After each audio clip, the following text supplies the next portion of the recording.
WNST, Towson, Baltimore, and Baltimore Positive. All of our Wise conversations brought to you by our friends at Wise Markets. I was at Wise Market on Sunday. I can vouch that the $6 signature crab cake is the best $6 signature crab cake I've ever had. They did give me some potato chips with that, but the true story at the Wise in Fullerton was the Bell Garden sub. Delicious. It had like some Rob in there. I mean, I'm not from Bell or Garden. I'm from Dun and Dock. Sometimes some Essence X. And we didn't have the Bell Garden sub over there. We had the Captain Harvey. So we had different things, Sub Haven down in Essex and whatnot. But this guy is in Essex. And they're remodeling down there as well. And we had a lot of things. It's been like a month since I've gotten together with Todd Schuler. So long that he's decided to like grow a beard. So long that I've let my hair down. And I was with your dude Johnny O on Friday. I'm wearing my Costas shirt because Costas is celebrating 50 years, and we celebrated the crab cake there. I had a crab cake stop for the very first time in my life, Todd, where I did not have a crab cake. I did take my wife home one. I had crab imperial because I feel like royalty when I'm over on North Point Boulevard, and I got the cream spinach. And Johnny O, ever since you and I got together, I think Johnny O likes me more. Since you've become involved in our relationship. Yeah. I mean, I'll get you anywhere. I'll introduce you around anybody you want to know. No, dude, I don't even associate you with Johnny. I've never seen you and Johnny O in the same room together, other than his name being above your ear every time I have you on the show on the video cam. I've never seen you in the same room, so I don't really associate you with each other, and I didn't even the whole time I was with him on Friday having a crab cake with him. But one important thing is that you're remodeling, and because you were a former politician and you hear from constituents, here's where I am. They're opening Colgate Elementary soon, and I'm going to be a part of the ribbon cutting there, and it's one of the – my wife would tell you it's one of like – the weird, perverse things in my 50s that I'm obsessed with getting my old elementary school open in a way that I wasn't even with the high school. Because the high school, they invited me there when they blew it up, and it was on a Ravens game day, and I didn't go. And then they built it, and I wasn't invited to the ribbon cutting somehow. And I gave Don a raft when Kevin was alive. So then they put me in the Hall of Fame. So I got to go. It was great. But like when I saw how beautiful Dundalk was, I now need to go into the new elementary school. So that's my constituent. I'm not even a Baltimore County resident, although I'm a landowner and a taxpayer in Baltimore County. I'm looking forward to having this. So that's my Johnny O beef. I have no issue with, any of the taxes or this or that. Like my thing is when you open Colgate, I need to be invited. And if he does that, I'll put a lawn sign up for him. Well, there you go. No, I think Colgate and our renovation and Johnny O, it all dovetails into the East Side revitalization. We had a beautiful Essex Day this past weekend.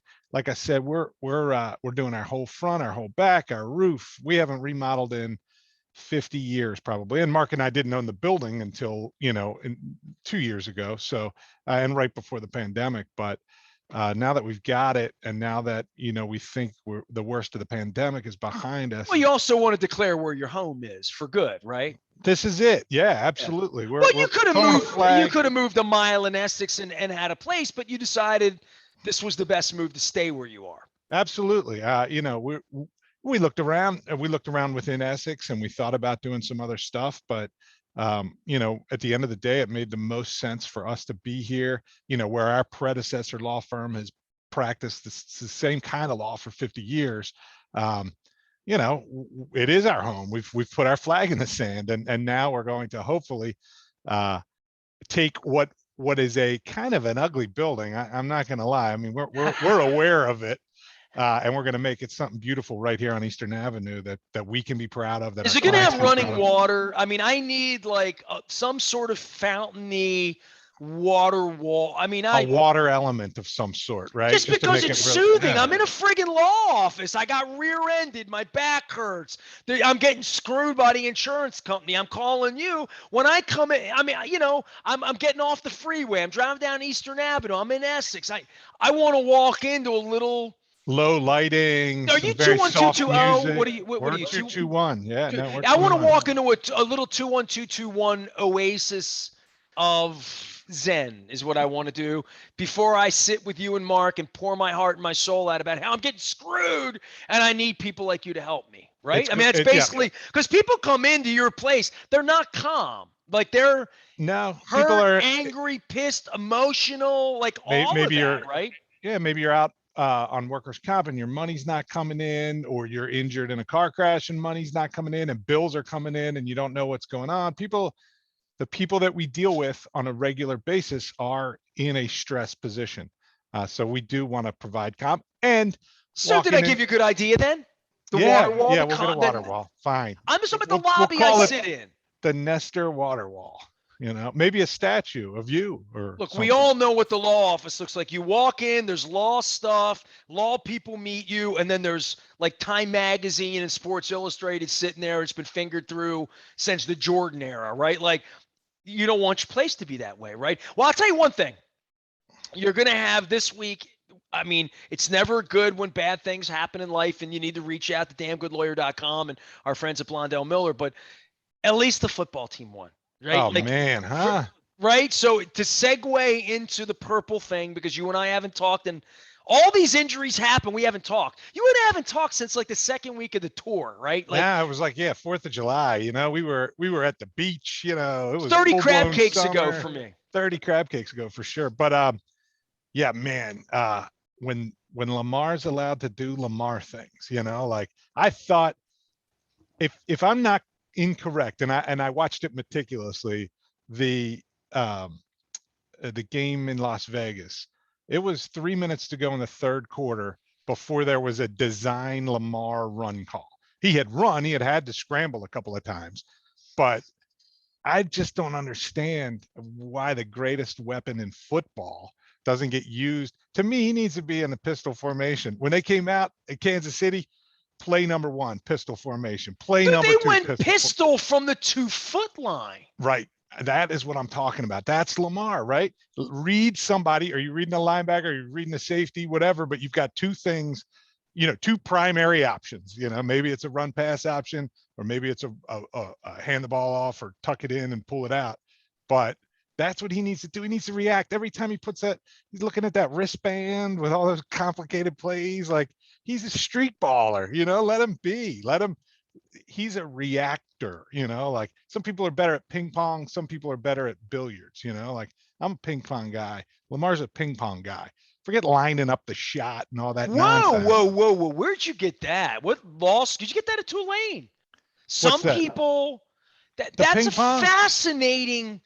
Well, I don't want to veer too because we could sit here and talk football all day, and we will, by the way. And Luke and I have been talking football, brought to you by our friends at Royal Farms, real fresh, real fast. And there's plenty of football coming, Detroit this week and all that. But this analogy of ping pong versus billiards, I've always likened, like I played a lot of baseball. I played a lot of tennis, right? So Right. the ball was coming at me, right? Right. I was a really good tennis player. I was a pretty good baseball player. I never had a problem hitting the baseball, right? And so golf, I always Baseball, said golf. Yeah. It's the I always same. said golf, the ball doesn't move. Golf, I would be really good at if I tried. If I was obsessed playing it 7 days a week, the ball doesn't move. So it's about your body. I agree with you with the football thing about reaction. And it's fascinating you'd say that because I had a chat with Dennis Kolatzis about the sort of the deep thought of how his vision and how I had a kid on my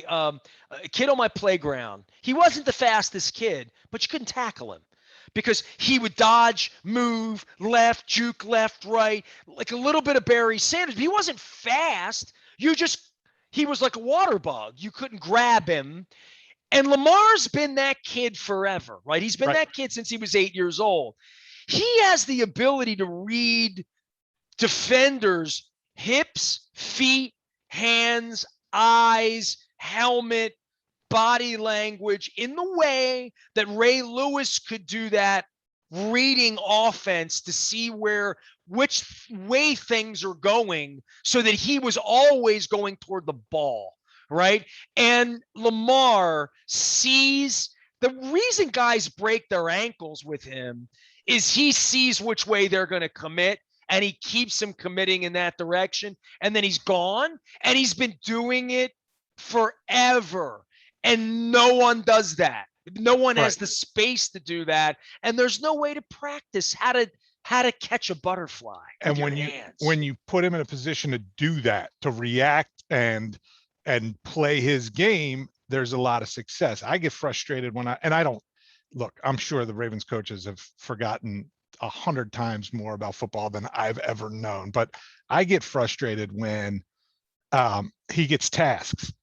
Lamar, drop back 3 steps, fake the handoff, and pass to that guy. When they've orchestrated something for him, and he has to sort of complete a task, I feel like that's mind-blowingly frustrating. When he has a read, when he has some play, when it's street ball, I feel like he's pure success. Well, And when it's street ball, the defense has to communicate on the fly with the fastest man on earth with the football, who can at any point throw it to Mark Andrews or dump it off or dirt it or break your legs or run to the sideline. But the one thing that I've noticed about this, to your point, when he drops back, he's vulnerable. right, When he's moving forward, you put can't catch him. No one can catch him put him from on the behind because he attack. doesn't stop. Right. I'm a big Navy football fan, and I have been for years. And Navy has run the same offense, literally the same formation for 20 years. The old Fisher DeBerry at Air Force, flex bone or whatever you want to call it. There are variations, but essentially it's the same play over and over again with multiple options. And you can drop back and pass all of a sudden from that formation. You throw people off, but by and large, I mean, to me, and they say like that's such a trope, such a cliche, like it won't work in the NFL. You can't do it in the NFL. The reality Nobody's is, fast like that on mhm, Navy's field. And when they play Notre Dame, the linebacker shoots the gap and beats the snot out of them, and they lose 48-7, right? So it is different with a different caliber of athlete. In this league, you would say Odafe Owa in space against Lamar Jackson, that's as good as it's going to get. Lamar's going to beat him. Lamar's going to beat right. J.J. Watt. Lamar's going to beat T.J. Watt. Lamar's going to beat Eddie Watt. Like But it doesn't matter in that space. Lamar's right now, for now, and I don't know how long that lasts with his God-given ability and those kinds of quicks, but I would agree with you that when you make the defense have to become instinctive instead of set playish, that they're going to a space or they're going to a player, that it creates a kind of confusion that most NFL defenses aren't coached to, especially early in the year. They're not equipped, and then they get this left-handed. They have to eat left-handed for 3 hours. It'd be hard for me to eat a bowl of cereal left-handed to completion. Like literally, well, it's very, very difficult to play against him, and it's even more difficult in the fourth quarter with 70,000 people raining down on you to have to play against him. well, yeah, but Mahomes is the same animal, right? Like he is an attack creature and a react and read and react, right? He's a little more run pass option oriented, but the basic idea is there's your guy, and if not, you can tuck it, and I think the old model. Now we watched Derek Carr 2 weeks in a row. He's that drop back guy, like drop back and sling it. But Well, I but just think Derek that Carr's model, changing plays at the line of scrimmage to get into set plays he likes. That was what Joe Flacco did. That's clearly what Peyton Manning ate off of. He came up, got a read, got a key, and said, we're going to overload right here, and I'm going to audible into that, and we're going to have 7 yards. And if I don't, I'm going to have Stokely over here. Like, there's a whole different thing going on with that than what I see this team trying to do offensively, which is get more helmets somewhere. And I said this earlier, and maybe this is an analogy to use, that when he snaps the ball in the pistol, jukes left, jukes right, he's breaking everybody's ankles, right? Then it's a punt. Like the minute that happens, that the scramble happens, and to your right? point with the It's like Navy, an Ed Reed interception. the Anything can happen Navy, now. yeah, the Navy offense though looked like the magnetic football game where everybody just kind of moved at the same sort of little wobble speed, and that's how the offenses sort of tumble into the defense. This is different where you have a hyperspace button on number 8 at any point. It doesn't move at that speed. And the traditional helmet on helmet, and we'll get the fullback out there to blow up the linebacker or crack down on the safety to get space. This to me, if you freeze framed Lamar in the backfield with blockers, it looks more like a punt. It's more like that kind of space that you would have to see things out in front of you, and then to react with, I've got a blocker, I don't have a blocker, I have 3 purple helmets here and 1 white helmet there, and I'm going to go there. And to your point, it's completely reactive on both. It's street ball. It's a punt, though, to some degree. Right. And in my mind, that's the way I think of it. The Ed Reed interception is the same concept, right? When Ed Reed got the ball, it was game on. Like, who knows? Everybody's out of position essentially, and he's going to get the ball out. It didn't feel like when he intercepted the ball that he wasn't going to score. I said it was Devin Hester. Lamar is Devin Hester with the ball, and then you got to figure out how to get him down. Yeah, and he could still throw it for the first 6 yards. Right. It's really fun to watch when it's churning, and I can't wait to have a 1:00 Sunday game that might kind of be over by halftime. Like, I can't take the high spikes in blood pressure this late at night. Like, why does this keep happening to me? Where's our 1:00 games, man? Well, it starts this week in Detroit. Todd Schuler is here. He's with Blondell Miller Schuler. They help people when they're in distress. You can go to damngoodlawyer.com. Tell them what you do, because there's a whole bunch of different categories of law, but certainly you're in a space where we're all very familiar with, because we all get behind the wheel of a car every day. We all do, and we all go to work. And if you're injured behind the wheel of a car, if you're injured at work, you need to get a hold of a lawyer. We are injury lawyers exclusively, although we fancy ourselves Essex community lawyers. We're going to get you to a spot. If you have a legal question or a legal problem, we want you to call us and we'll get you. We have a network of lawyers that we work with. We know who does what and who does what most effectively. But if you have an injury case, we believe that it's us that most effectively handles it. You're going to have medical bills piling up. You may have time off of work piling up. You're entitled to other money benefits. And the lawyers that are going to do the best job for you are the ones that aren't afraid to be in a courtroom and aren't afraid to take your case into a courtroom. We're not here to settle your case on the quick. We're going to do it the right way, and we're going to get the best result that we can get for you. And we've been doing that. I've been doing it for 20 years, and my partner, Mark Miller, has been doing it for 30. And our building here is filled with people. We have a 50-year tenured employee from our predecessor law firms.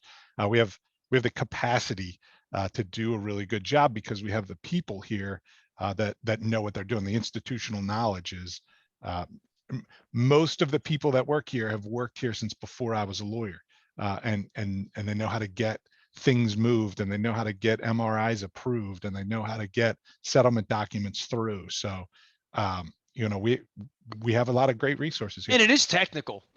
It's workers' comp especially is very technical. So we end up doing a lot of workers' comp cases for other law firms who might do the car crashes or other stuff, but the technical nature of workers' compensation is such that a lot of other law firms will call us in and say, can you help us out with this? And when you have the staff that can move through the system, it really helps, and we have that here. So we're very blessed that way.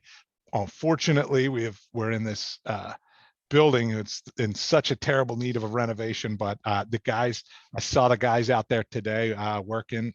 We're going to get it done. We're going to have a little dust these next few months, and then we're going to have a building right here on Eastern Avenue that we can be proud of, and then hopefully the community's proud of as well. I happen to know Mark Miller, your partner. I have to talk to him about this water wall and a Zen thing. Okay, I mean, I think there needs to be a cooling room. At the new, maybe call it a Baltimore positive, Essex positive. I don't know what to call it. We'll call it.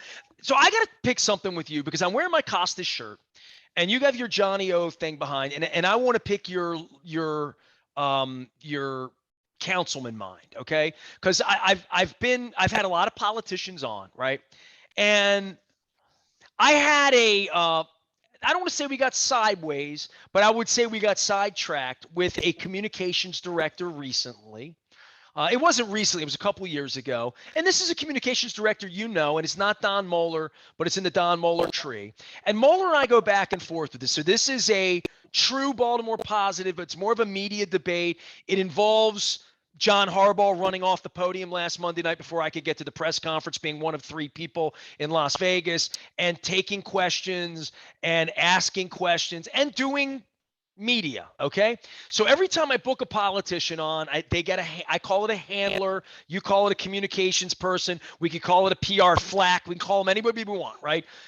In the modern era, they sort of want the questions ahead of time without saying that. They want to know the topics, or like I had Ben Cardin on last month. My poor friends down at the Ocean City Chamber of Commerce were like very worried that like there was going to be a script. And I'm like, Nestor doesn't do scripts. So like, and Ben Cardin doesn't expect me to. Ben Cardin's answered every question from every constituent. Ben Cardin isn't afraid of me, right? So I'm not. Nobody should be afraid of me. I've done 30 years without gotcha questions. I am what I am. But it's fascinating how much I hate it. Like as a journalist, to be green roomed. I've had all my sports writer buddies. We all got we got half crocked together down at the Guinness factory the other day, talking about old school journalism and asking coaches questions and them expecting, because they make $10 million a year, to have a few tough questions thrown their way about injuries or anything, right? Like it's part of the job. I would just say the green rooming part for me, you have awakened me to the Lamar Jackson part of this, right?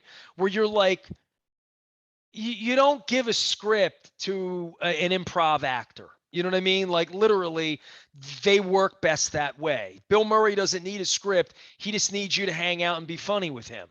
And Lamar is a little bit like that on offense, but on the interviewing people, I had so much fun with this, because what we've tried to figure out now, because you're my lawyer friend and you handle all my legal stuff, how I can answer people who want me to tell them what I'm going to talk to the guest about.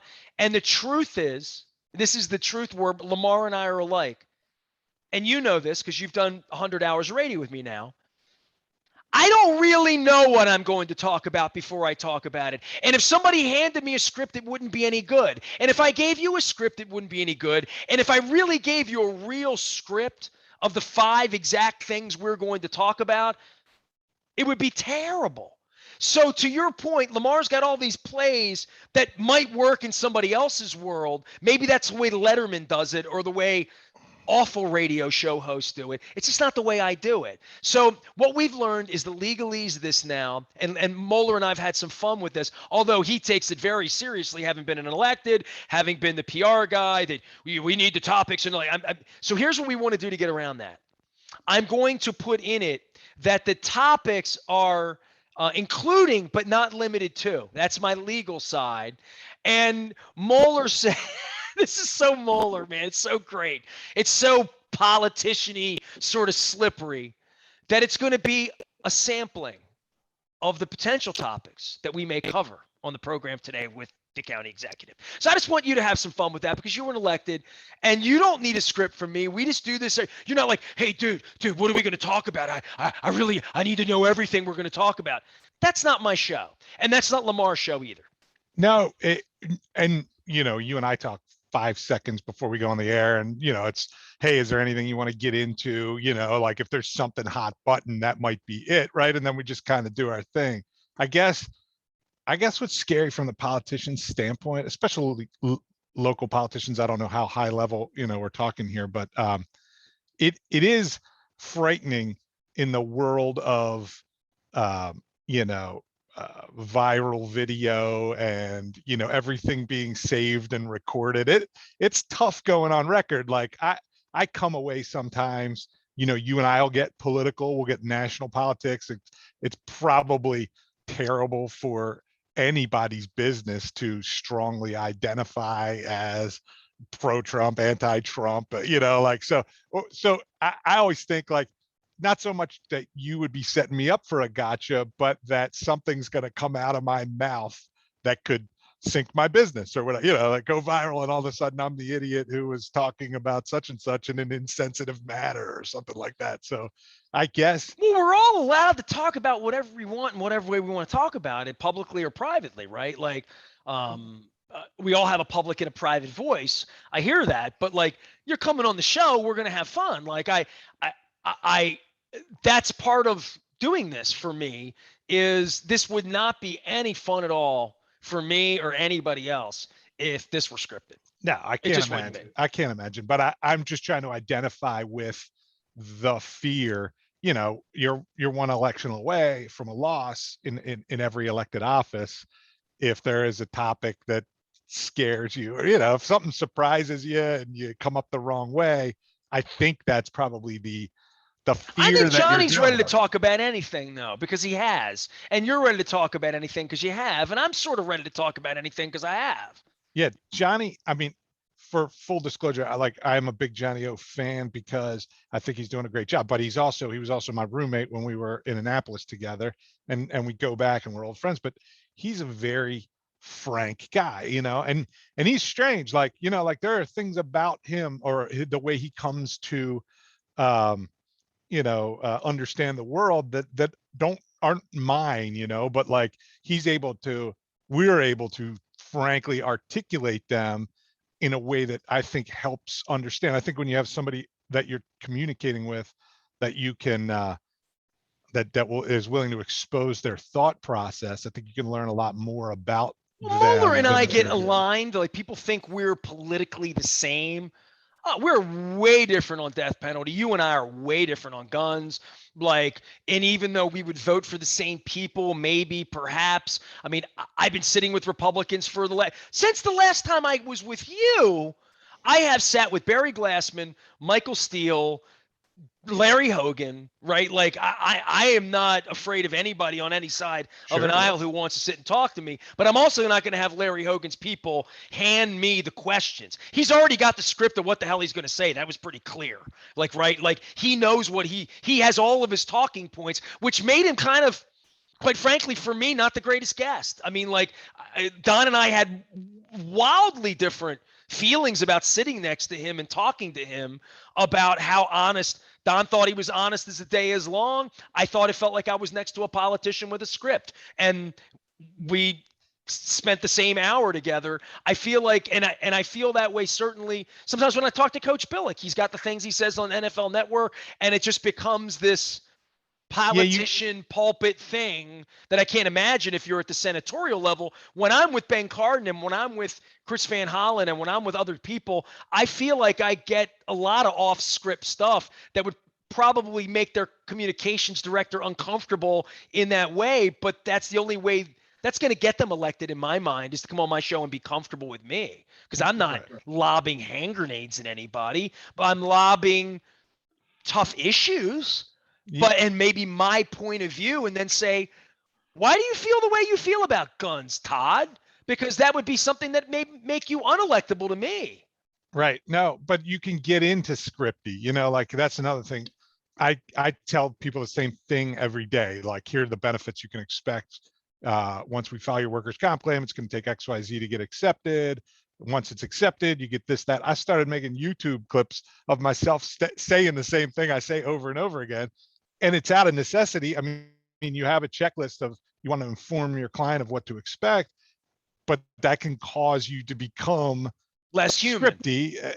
Yeah. And so I can imagine at a Billick level, where he knows that he wants to articulate a certain viewpoint on Lamar or the Steelers or whatever else he's going to, and you bounce from conversation to conversation and you end up falling into your script without, trying to, trying to Well, stick to your Harbaugh comes guns. out every Wednesday with a script on the 3 or 4 things he wants to say and sort of knows the questions. And it's just, it's not very good. You know what I Yeah. mean? Like, it's not interesting to me. And where Flacco was completely interesting to me every time. Ray Rice was interesting to me. I mean, I guess Suggs is interesting from some WWE stupidity level of things he may or may not say, but I've always found the really thoughtful football players to be, when you ask them a question, the fact that they don't have a script or anybody in their ear tell them, don't say this, don't say that, say this, don't say that. It becomes very apparent to me, and it's not in any way authentic or interesting or even true some of the times. And that, I don't want my show to be that. And Yeah, my show can't be that. It just can't. Harbaugh's like that Belichick school of like, try to be surly and boring, like, and I guess that comes from the Bull Durham speech too, right? Like there was a whole shtick about, learn the cliches and, But there's don't also ever part say of anything recruiting your own interesting. fan base too, with information to keep people interested in the soap opera. You know what I mean? Oh yeah. Like Vince McMahon came out and George the Animal Steel like grunted and groaned and ate green turnbuckles, but it made you come to the match next week. You can be terse and angry and upset and emotional after losses and stuff, but you can also recruit the community. The Ravens need to recruit the community. And they did the other night by winning. And I would tell you, and I've told everyone, the fan base at the end of the game, when I left the stadium, it felt to that crowd like they had won the AFC Championship game. Like, and there were a lot of first timers there, a lot of young people there, a lot of different people in the stadium on Sunday night than I've seen. Parking lot, tailgate, all of the old church is gone. And this is going to be this new thing. And whether these are people that are going to go every week for $44 because of the airline deal, whether they're going to not go at all and just drink outside, I don't know. But the people in the stadium were having an experience with Ravens football that was unique to them. And they all weren't like me, comparing it to Ray Lewis or Ed Reed or Joe Flacco or anything else. They were having their own thing. And that's good. That really, really helped them Sunday night to win that football game. I believe that because I think they had 40,000 people there who don't have tickets to the next game and might want to now come back because they had a great time. Well, good. I mean, winning cures everything, right? Steelers lose, we win, move on to week 3. Life's good, right? What do we have to worry about? All we have to worry about is getting the Greenmount Station on Friday for the Maryland Crab Cake Tour, brought to you by the Maryland Lottery. Let yourself play. Todd Schuler is our guest. He's a Blondell Miller Schuler. They call themselves Damn Good Lawyer. I'm going to let you go back to doing some damn good lawyering here. But, dude, Crab Cake Tour's out on the road now, okay? You're double vaxxed, right? Because you're intelligent, right? Double vaxxed. You're right. So, ready for crab cakes. Greenmount Station this week in Hampstead, and then we're with Mayor Brandon Scott at Coco's on the 8th. I am bringing it back to Baltimore County in October, Harford County. I got some things going on. I can't relay my dates on the 1st, 15th, 22nd, and 29th, but we're going out every Friday, and we're going to have a conversation. We're going to celebrate neighborhoods. I'm going to come to Essex soon for you, Todd. All right? I can't wait to see you here. I'm going to wait till you get the whole place remodeled. So when is it all going to be done? Well, we know, for instance, that the door won't get here until the first part of December. So it's actively under construction right now. When do you hope to have it done? When would be good for you? I would be thrilled if we were having you and Johnny O and our local politicians here cutting a ribbon, at the first of the year. That to me would be a happy. I'll see you in April. Okay, all right, good. All right. That'll be. Did you get that? I did. Yeah. It's always longer. It's just. I know how it goes. I've done it. If you are cutting, how about this? Opening day. Now, I gave Johnny O a hard time by Colgate, right? Yeah. So I don't, and he politicianed me because he knew I was going to hammer him. I didn't say a word in the first segment. And here's the problem. He doesn't know when. Right? They don't really have the date. Sure. So he hates a question like that because he knows I want, like, I got my calendar out. I'm like, come on, what's the date? Give me the range. You wouldn't even give me a range. So you've now given me a range, which is, I can't believe it. It's probably why you're not a politician anymore because you were honest and you think and I just know, like, you just made a promise there that's like there's a lot of moving parts and particles and parts and supplies and people and weather and. We're moving in the right direction, though. They're out there today. That's what I love about you. This made you a great elected. You're optimistic. Yeah, baby. You got to stay positive. Baltimore I've known positive. Miller forever. Miller probably knows it's going to be April and just playing along with you. Sure, absolutely. Yeah, no. Do I have your relationship right? I think if I'm right, yeah, he probably in the back of his head assumes that the whole building's going to fall down in the middle of the thing, and it's going to be 10 years, and but he's a little bit on the cautious side, let's say. He'll be more like, as long as it's done by next spring, man, it's good. It's good. So somewhere in there, and we'll make that the fun thing. I'm going to make it April 1. You can go with January 1. I'll give Miller April 2 and after. And here's what we got to figure out. And this is where Johnny O comes in. The ribbon cutting on Colgate, which I drive by every day and looks lovely, by the way. Looks like I want to get on the swing set and the monkey bars. They still call them monkey? I don't know. Or your ribbon cutting. So I'm betting on Colgate because they've been at it longer. But I also know that Mark cracks the whip around there. So, hopefully, January 1, I'm sipping tea in a beautiful new sitting room with – and I'd like an Earl Grey. I mean, it doesn't have to be a green tea, maybe a matcha. And I want to sit there. I'll just bring some Rofo coffee. And I want to sit with in a water wall. If anything awful ever happens to me, I need to have that kind of an experience with you, Todd. Sounds good. Hey, before you go, I got to say, somebody's going to say, I have my daughter with me today. This is Cecilia. Cecilia, I don't think very important question for Cecilia. Okay. Hold on. Very, very important. And this is going to, all right. Cecilia, hi, how are you? Good. How old are you? 8. 8. All right. And this is really important. You're Browns fan or you're Ravens fan? Both. Oh, no. Oh, it's such not a good age. She's ready for politics, brother. We just talked about this. See what happens. We're going to get her. We lost her brother. We're going to get her. We didn't green room that at all. It just out of the mouth of babes. Indeed. Wait till I get her going on Maryland and Ohio State. Todd Schuler here. She can't go to Calvert Hall, right? I don't know. She might be the first female class at Calvert Hall, for all I know. When my wife and I were on the road, we were out in Frederick. I've never been to Frederick in my life, okay? And I loved Frederick. We're going to go. One of the reasons I'm doing 31 crab cakes next summer on behalf of the Maryland Lottery is because I want to go back to communities. I went past Hood College, and I had many female friends of mine who went to Hood College when I was a female, and I had to explain to my wife. So my wife was Googling it, you know what I mean, while we were driving along. So this is how you learn things. You drive places, you see things, and you Google them. So there.